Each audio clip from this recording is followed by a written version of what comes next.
Ainsi vient le temps des cerveaux électroniques. La technique des calculatrices, des machines qui informent, enseignent, se communiquent, résolvent les problèmes les plus complexes à la vitesse de la lumière. Ces cerveaux, quelles seront leurs limites?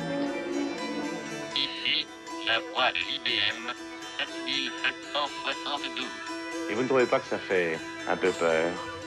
Après tout, pourquoi aurait-on plus peur des ordinateurs que de l'énergie atomique?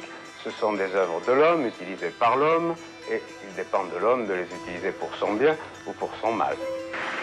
One Taiwan company to replace workers with 1 million robots. Robots are coming to Foxconn. And most of the iPhones, iPads, and so forth are assembled by Foxconn. 1 million. That's a large number. That's a large number, and they don't get tired. They don't demand better working conditions, and for Foxconn, they don't create a public relations headache by committing suicide. Now, I want to know who are the companies that are going to be supplying these robots? It seems like a huge opportunity. absolutely. A lot of those companies are in the United States. A lot of those companies are. Maybe we'll create jobs, actually, out of this. What jobs yes. here in the US? Well, we certainly need them.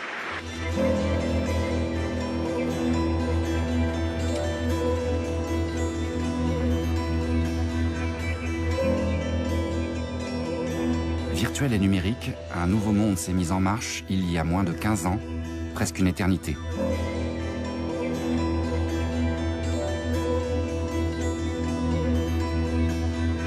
Petit à petit, nous avons laissé entrer les machines dans nos vies, au travail, dans nos loisirs, partout. Nous les avons adoptées parce qu'elles nous rendent service, sans cesse plus rapides, miniaturisées, intelligentes. Jusqu'où laisserons-nous encore aller nos machines ?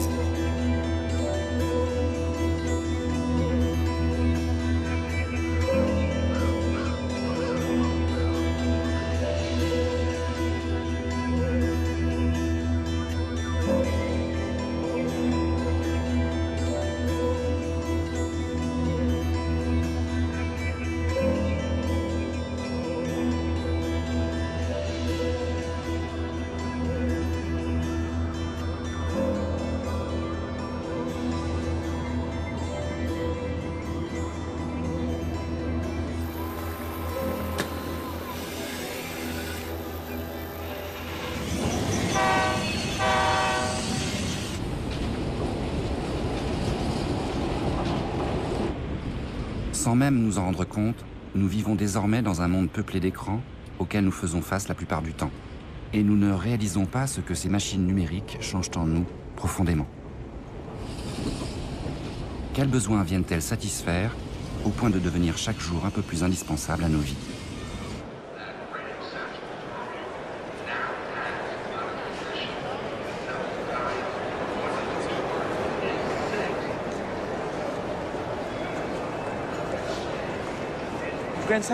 La gare de Grand Central représente le summum d'une culture basée sur le temps, sur l'horloge.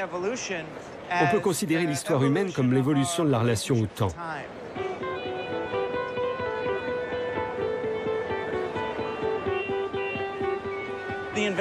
L'invention de l'horloge à la Renaissance a permis l'émergence de l'âge industriel et d'une culture basée sur les horaires et la productivité. Et ce lieu incarne ça parfaitement. Mais maintenant, nous sommes en train de passer de cette culture du temps à celle de l'ordinateur. Or, la logique informatique est en dehors du temps. On est donc passé de la logique des horaires à celle des programmes. Nous utilisons les outils technologiques sans savoir à quoi ils servent. La logique des programmes dans notre vie, nos courriers électroniques, notre BlackBerry, notre iPhone, vont devenir de plus en plus addictifs pour que nous ayons de plus en plus envie de les utiliser. Quand on regarde ces emails, ils ne sont pas tous intéressants. Il n'y en a qu'un sur 10 ou seulement un sur 30 qu'il sera. Celui qui délivre une récompense, la dose de sérotonine, un mot sympa d'une copine ou de l'argent qu'on n'attendait pas, un petit moment de bonheur. Et ces mails arrivent à intervalles parfaits pour qu'on devienne accro. Donc on vérifie tout le temps. On garde l'objet en mode vibreur à portée de main, rapidement accessible. dans un monde où on est en fait tous déconnectés les uns des autres, physiquement et émotionnellement.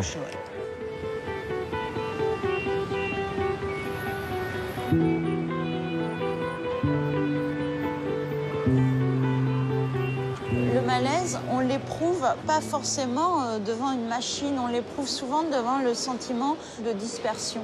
En disant ah, j'ai plus le temps de rien, ah, je peux pas me concentrer longtemps. On constate qu'on n'arrête pas de quantifier ce qu'on fait. On constate que ça nous rend malheureux, on constate que ça nous rend aveugles, mais il n'est pas si évident d'arrêter. Notre interaction permanente avec la technologie cache une forme d'addiction au calcul, une forme d'addiction aux chiffres, comme si on devenait ces données numériques et qu'on n'était pas finalement autre chose que ça.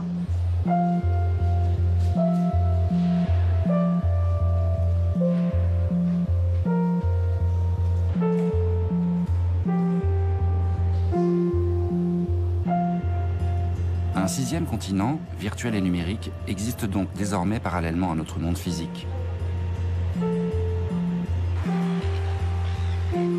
Et les outils électroniques nous permettent d'y accéder où que nous soyons.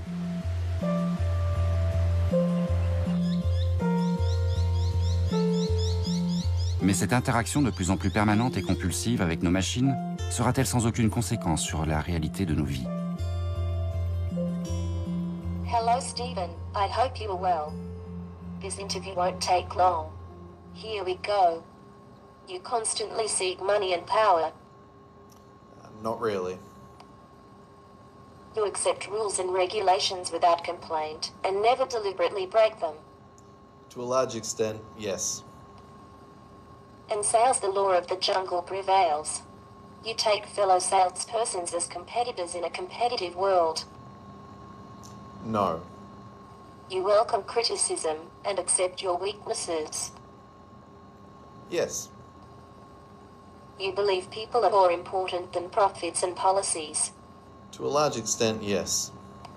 You still believe that selling does not have anything to do with aggressiveness. Not really. Success and progress is the ultimate goal. Don't know. You believe there is room for everybody. Yes. Here is the last question. You welcome criticism from your boss, and do not hesitate to give your point of view. Yes. Thanks for your time.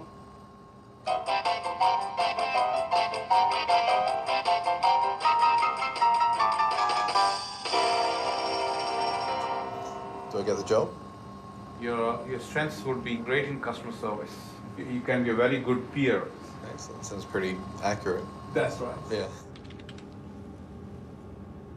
Le robot enregistre les réponses verbales et en plus, il capte les réponses émotionnelles, comme on peut voir sur cet écran ici.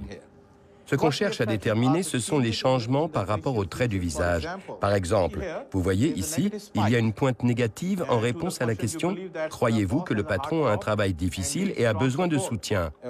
Et Mathilda est très forte pour identifier même les infimes changements d'expression sur nos visages. Si nous fronçons les sourcils ou si on sourit, alors qu'un œil normal ne remarquerait même pas de si minuscules changements.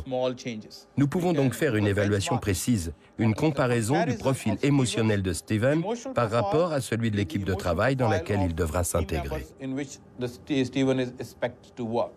Nous allons pouvoir changer fondamentalement la façon dont les employeurs vont traiter les données des employés afin d'améliorer la qualité de la prise de décision pour l'embauche de personnel commercial, comme dans cet exemple.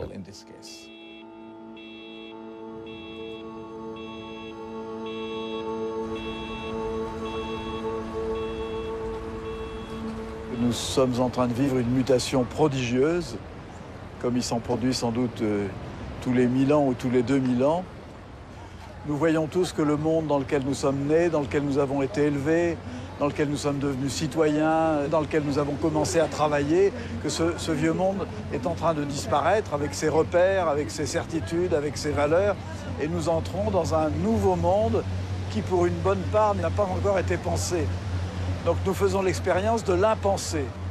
Je veux dire par là que depuis une vingtaine d'années, les progrès technologiques ont été plus vite que la pensée.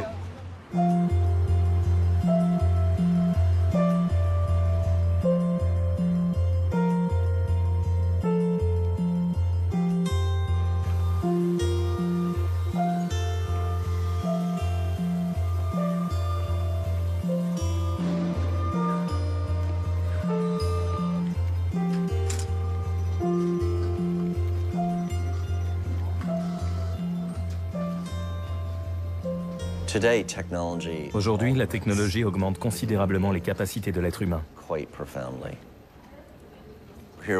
Ici, nous créons des systèmes robotiques portatifs pour améliorer les êtres humains sur le plan physique.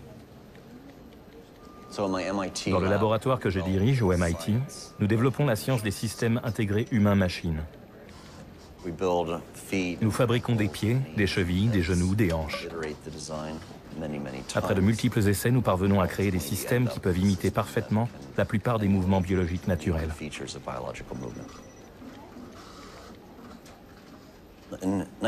En 1982, j'ai eu un tragique accident de montagne et mes 2 jambes ont été amputées juste en dessous du genou à cause des dommages causés au tissu par le gel. J'étais donc motivé naturellement pour développer des prothèses.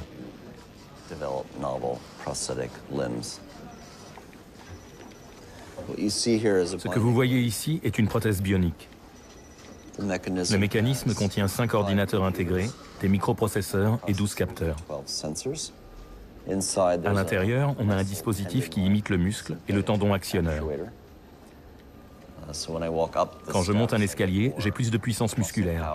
Et quand je descends, ça amortit. Le système s'adapte assez bien à tous les terrains. Je dirige aussi une société qui s'appelle iWalk. Sa mission est de commercialiser nos prothèses pour qu'elles puissent être utilisées à travers le monde.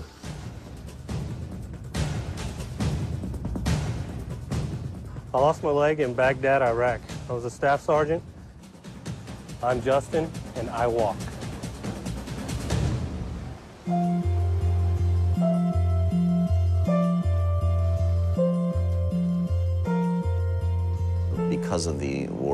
Avec les guerres en Irak et en Afghanistan, à cause du nombre de soldats qui reviennent blessés, il y a maintenant quantité de fonds du gouvernement disponibles pour les recherches sur les prothèses.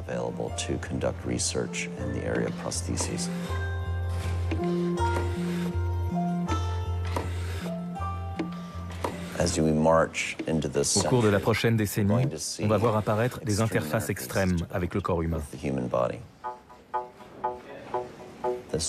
Comme par exemple de minuscules dispositifs électroniques implantés dans le corps qui pourront se connecter directement au système nerveux.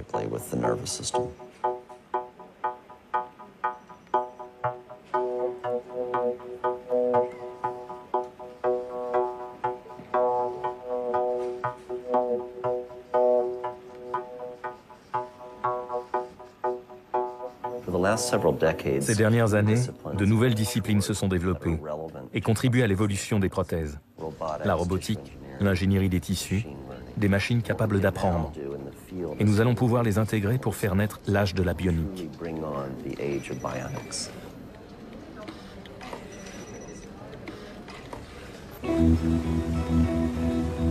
Pour nous soigner, nous réparer, nous avons depuis longtemps déjà laissé les machines s'immiscer dans nos corps, et jusqu'à fusionner aujourd'hui avec nos organes et nos sens.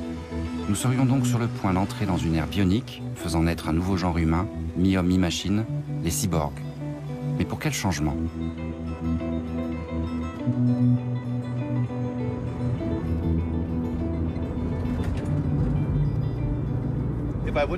Si j'avais pu retourner travailler en Allemagne, je l'aurais fait. Mais je n'avais qu'un post-doctorat là-bas, dans mon laboratoire de biochimie. Et maintenant, je suis vraiment trop vieux pour rechercher un travail en Allemagne.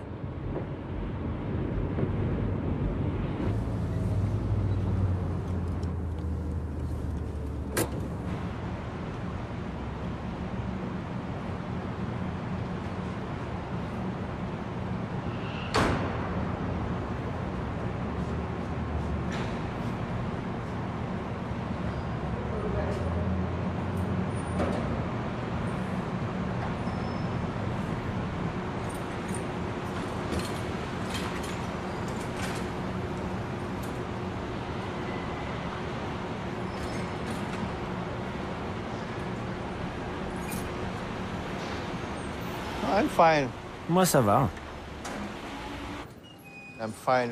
Je suis bien dans ma tête. Tout dépend de la perception que l'on a de soi-même. Ce n'est pas pareil pour les amputés et pour les gens comme moi, victimes de la thalidomide.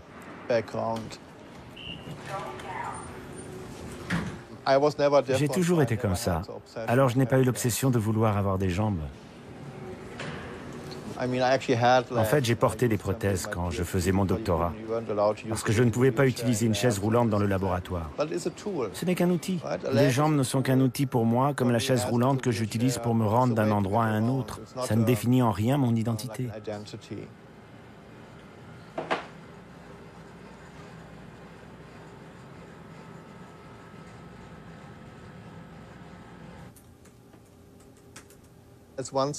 C'est une chose d'avoir des jambes artificielles pour marcher. L'enjeu change complètement s'il s'agit de les perfectionner suffisamment pour retourner sur le champ de bataille. Là, on entre dans autre chose et progressivement, on voit des soldats qui veulent non seulement être réparés pour se réintégrer dans la société, mais qui désirent de plus en plus retrouver les capacités d'exercer leur métier. À partir de ce moment-là, on risque de voir de plus en plus d'améliorations de l'humain fondées sur ce genre d'exigences. En 2009, j'ai contribué à un rapport du Parlement européen sur l'augmentation des capacités humaines, dans lequel on mentionne beaucoup d'applications destinées aux soldats.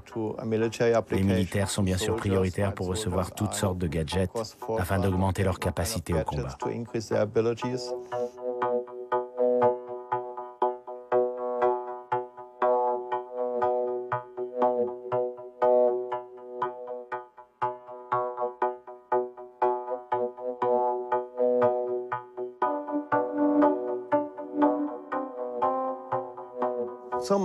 La plupart des tests sont d'abord menés sur des handicapés parce qu'avec eux, c'est plus facile de susciter l'attention.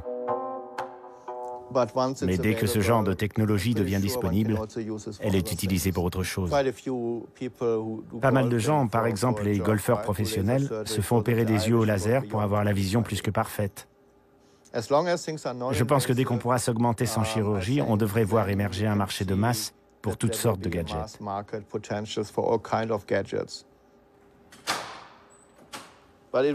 Mais ça ne sera jamais accessible à tout le monde. Si vous êtes pauvre, comme le sont la plupart des handicapés, j'imagine que vous aurez peu de chances d'y avoir accès.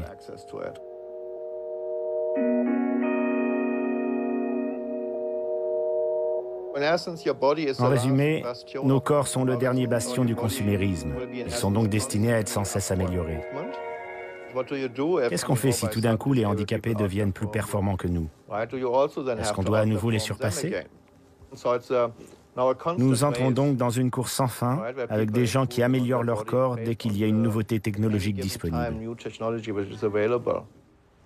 Le processus a commencé depuis longtemps, le processus d'amélioration de l'humain, puisque au fond, il y a sans doute autour de nous des gens qui ont par exemple un pacemaker et qui, grâce à un pacemaker, ont la chance d'être encore en vie et de pouvoir vivre. Ce sont déjà des hommes appareillés technologiquement, donc qui sont déjà d'une certaine façon des cyborgs. Sauf que maintenant, les progrès de la technologie permettent d'aller beaucoup plus loin dans l'appareillage des humains, puisqu'on peut améliorer aussi leur capacité cérébrale, le fonctionnement de leur cerveau, le fonctionnement de leur mémoire, etc. Et là, on entre tout d'un coup dans un appareillage du corps humain vertigineux. On a déjà réussi des prouesses qui font rêver. On a par exemple greffé des microprocesseurs à un patient qui est tétraplégique aux États-Unis. Ça lui permet de commander par la pensée son ordinateur.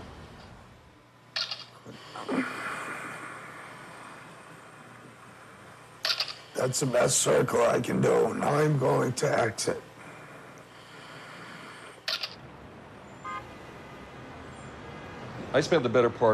J'ai passé presque un an au DARPA.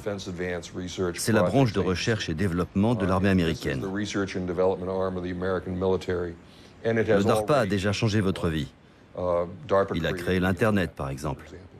Son travail est de s'assurer que l'armée américaine ne soit jamais dépassée par un changement technologique imprévisible. Et en même temps, de toujours pouvoir surprendre l'ennemi. Cette agence s'intéresse de plus en plus à ce qui se passe en biologie et à l'amélioration de l'humain. Déjà en Afghanistan et au Pakistan, le grand jeu sur le terrain, c'est l'utilisation des drones Predator. Ces engins sont manipulés par des personnes qui sont en réalité assises quelque part à Las Vegas, à l'autre bout du monde. Si vous pouvez suivre une course-poursuite en Afghanistan sans quitter votre siège à Las Vegas, ça signifie que vous avez la vision télescopique. Have you ever moved an object just by thinking about it? I have. By Christmas, many more Americans will know what it feels like to levitate an object without even touching it. Two new toys are making real the dream of the ages: mind over matter. The harder you concentrate, the faster the fan rotates, and the higher the ball rises. Lose your concentration, and the ball drops to the bottom. Level 1. I suspect, like my editors, many people will be completely weirded out by this mind over matter technology, and I don't blame them. Yikes! This fall, it will go on sale for a little more than $100. 200 years from now, we'll look back and say, this is where it all began.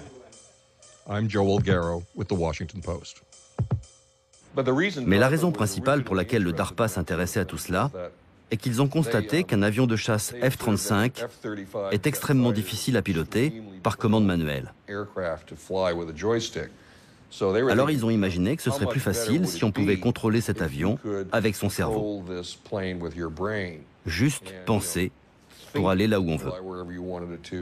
On dirait de la science-fiction. En fait, mon plus grand problème, en tant que journaliste, c'est de convaincre les gens de ce qui existe déjà, bien plus que de ce qui est encore dans les tuyaux. La Terre. Jetons un œil sur notre planète à une nouvelle échelle, le milliardième de mètre, un nanomètre. D'un coup, elle semble avoir énormément grandi. Une révolution tout aussi radicale s'est produite grâce aux nanosciences et aux nanotechnologies. Finalement, nanotechnologie, qu'est-ce que ça veut dire? Ça veut dire on fait petit.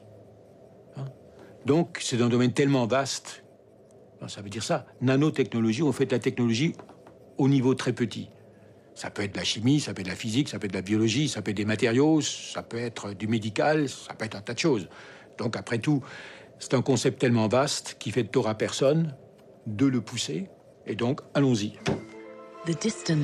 La distance de la Lune à la Terre, de l'ordre d'1 milliard de mètres, un voyage d'une journée.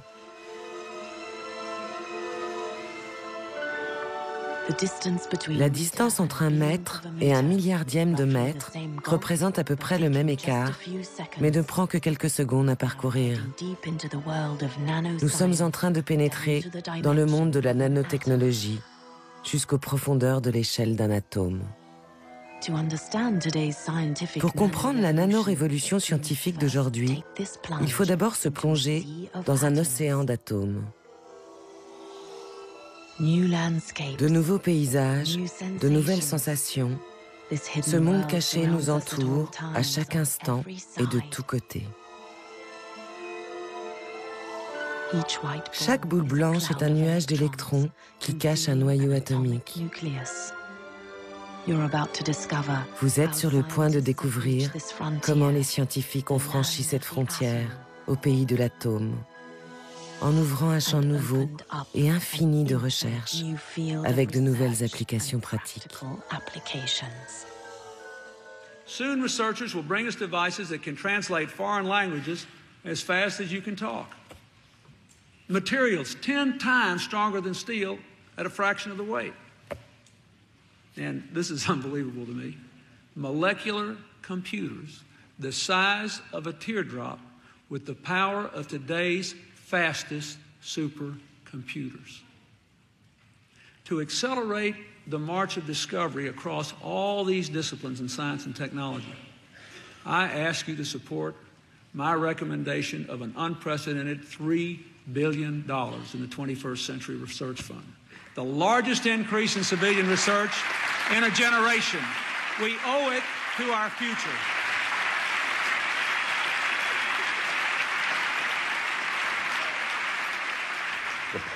Quand on regarde toute la gamme de possibilités qu'offrent toutes ces technologies, génétique, robotique, informatique et nanotechnologie, et la vitesse à laquelle elles entrent dans nos vies, la question c'est, qu'est-ce qui se passera si même seulement 5% de tout ça fonctionne, ou même 10%? Cela changera ce que signifie être humain.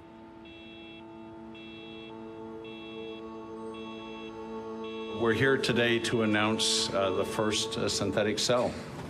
A cell made by starting with the digital code in the computer, building the chromosome from 4 bottles of chemicals, assembling that chromosome in yeast, transplanting it into a recipient bacterial cell, and transforming that cell into a new bacterial species. This is the first self-replicating species that we've had on the planet whose parent is a computer. Perhaps it's a giant philosophical change in how we view life. We actually believe this is going to be a very powerful set of tools.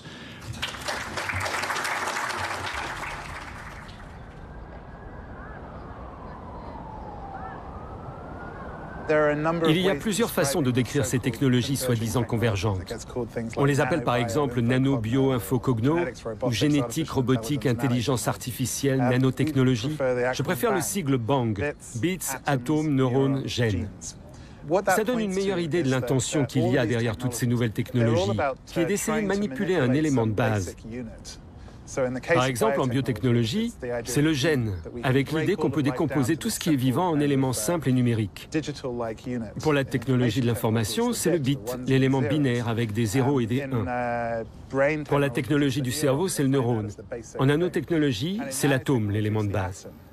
Et à partir du moment où on peut manipuler chacune de ces unités élémentaires, on peut commencer à les recomposer ou les intervertir.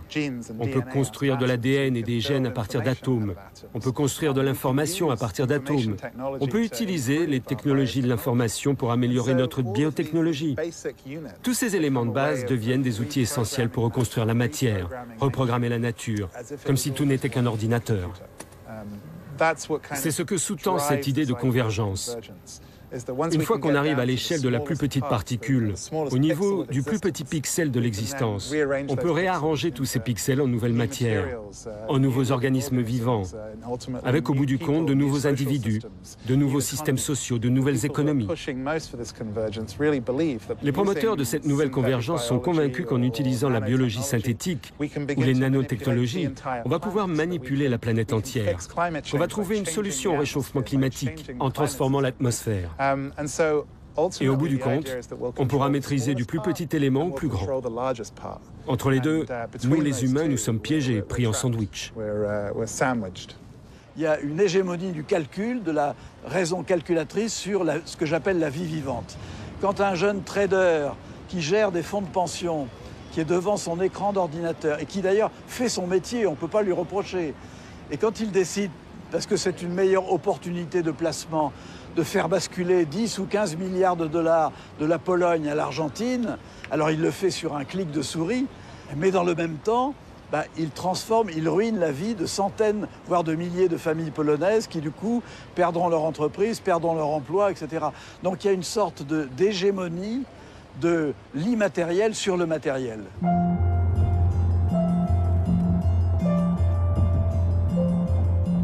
On passe donc d'une économie à une autre, comme à Pittsburgh, ancien fleuron de la sidérurgie américaine. Sinistrée à la fin des années 80, la ville a su se relever en investissant massivement dans le créneau high-tech d'une nouvelle neuroéconomie, en devenant un des principaux centres de recherche américains sur le cerveau et la robotique. Please excuse me.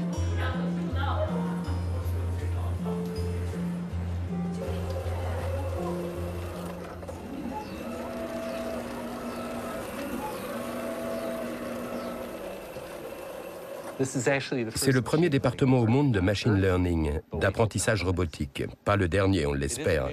C'est une nouvelle discipline, mais qui peut se révéler utile pour plein de choses. Elle est déjà utilisée dans beaucoup d'entreprises.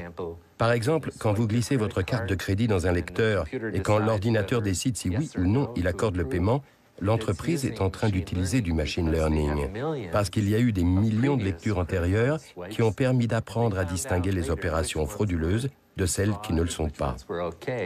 Ils les utilisent comme données de base pour juger la demande et vous répondre favorablement ou pas. C'est aussi utilisé pour la reconnaissance vocale et dans toutes sortes d'autres domaines.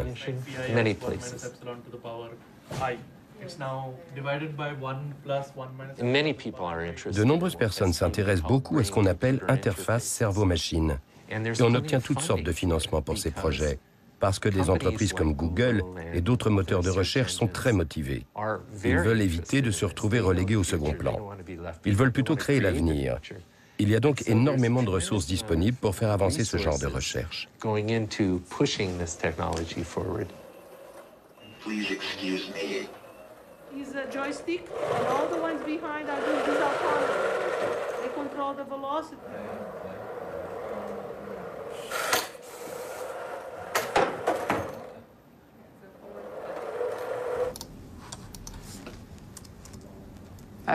Je travaille avec Tom depuis 8 mois.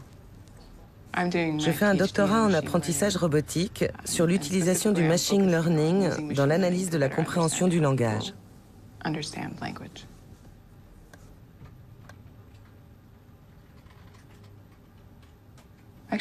fait, je travaille pour Google. Les ordinateurs sont très bons pour traiter les données. Google a beaucoup de données et ils ont besoin de gens qui sont spécialement formés pour extraire des modèles à partir d'une énorme quantité d'informations. Mon domaine de recherche est le cerveau, mais nos algorithmes sont applicables à toutes sortes de données. Google veut savoir quels sont les courriers électroniques qui vous intéressent le plus pour qu'ils puissent vous aider à les voir en premier. Ça, c'est du machine learning. Après, il y a le côté délirant. Ça serait vraiment génial de pouvoir commander mon téléphone portable avec la pensée.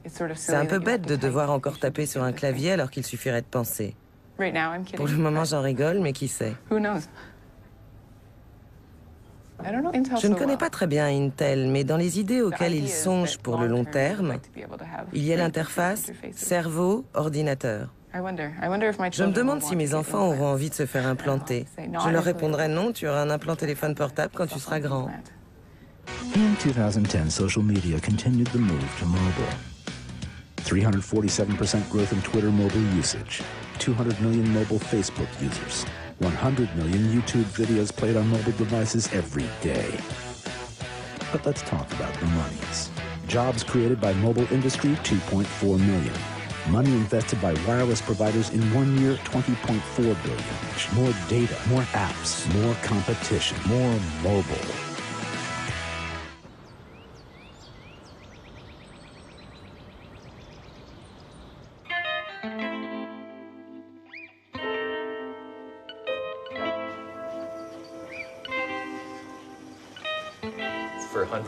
Depuis des centaines d'années, des philosophes, des psychologues, toutes sortes de gens ont été intéressés par la question de la représentation des idées dans le cerveau. Nous sommes en 2008 et nous en sommes au point où l'on peut enfin s'attaquer à cette question et l'étudier d'une façon qui aurait été impossible il y a 15 ans. How you doing, Justin? Are you ready to get started? For the task you will be doing today, you will see a word and a picture on the screen. Think about the object. Here we go. Le scanner sonde son cerveau une fois par seconde. Maintenant qu'on a collecté les images du cerveau de Justin au moment où il pensait ces mots, on va demander à l'algorithme de l'ordinateur de traiter les données d'imagerie cérébrale enregistrées pour deviner à quel mot il pensait.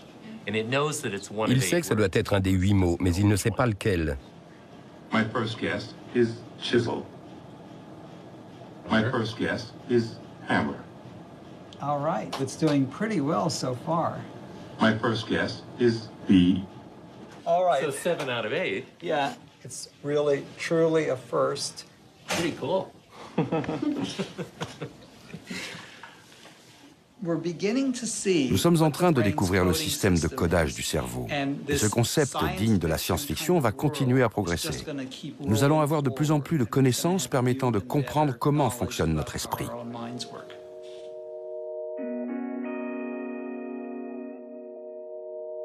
Les premières machines IRM sont apparues dans les années 80. Maintenant, il y en a des dizaines de milliers partout dans le monde. Et quelques-unes d'entre elles, quelques centaines, peut-être 1000, sont utilisés aujourd'hui pour étudier le processus de la pensée. Beaucoup de secteurs et d'institutions de notre société vont certainement, peut-être très bientôt, pouvoir bénéficier de ces nouvelles connaissances que nous développons au sujet du fonctionnement cérébral.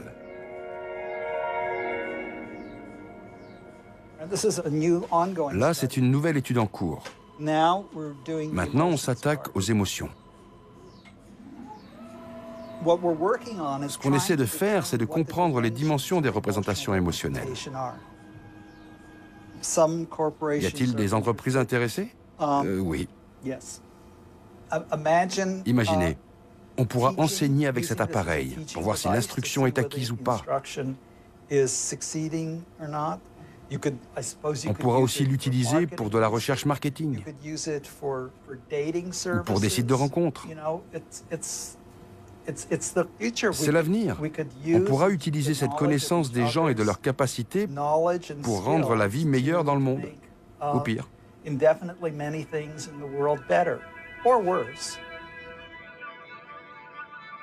Notre cerveau, on voit bien comment aujourd'hui, il est approché comme un ordinateur. C'est-à-dire qu'on a un magnifique ordinateur, c'est pas la peine de le chercher à l'extérieur, il est déjà dedans.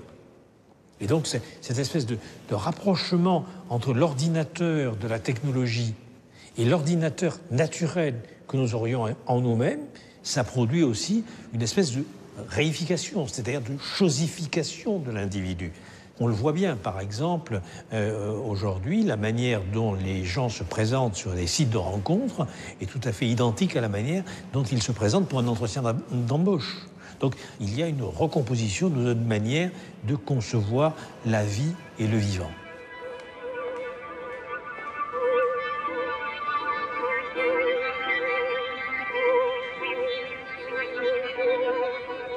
On construit la fiction d'un individu-cerveau, c'est-à-dire d'un individu qui est son cerveau, et qui, dans la mesure où il est son cerveau, doit faire attention au fonctionnement de ce cerveau.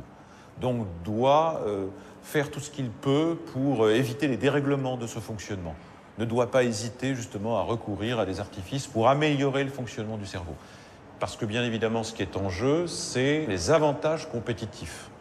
Ce qui veut dire que les rapports entre les individus sont remodelés de manière à faire prévaloir la norme de la concurrence entre les individus conçus chacun comme étant une entreprise de soi.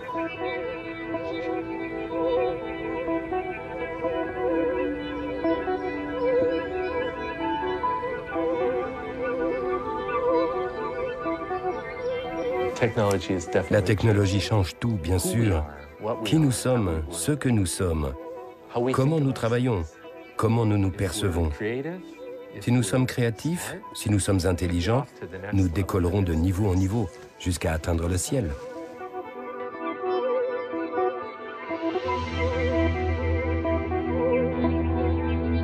Il y a une pensée classique qui est celle de la perfectibilité, qui date du XVIIIe, qui est l'idée selon laquelle l'homme, justement, peut s'améliorer ou se perfectionner, notamment par l'éducation.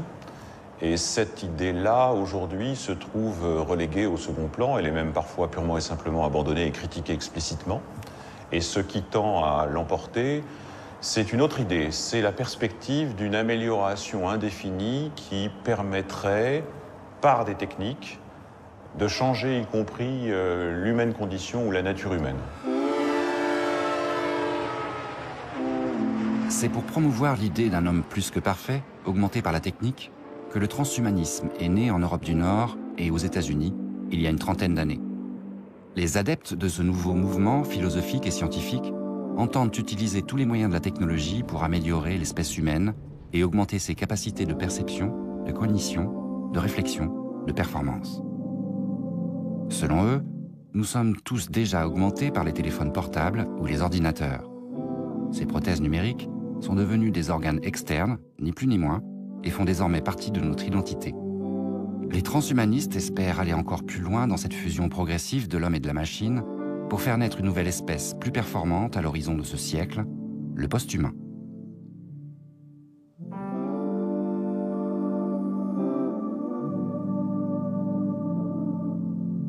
On est capable d'améliorer la vue d'aveugle au point où il voit mieux que vous et moi, par exemple. C'est quand même des choses assez extraordinaires, techniquement.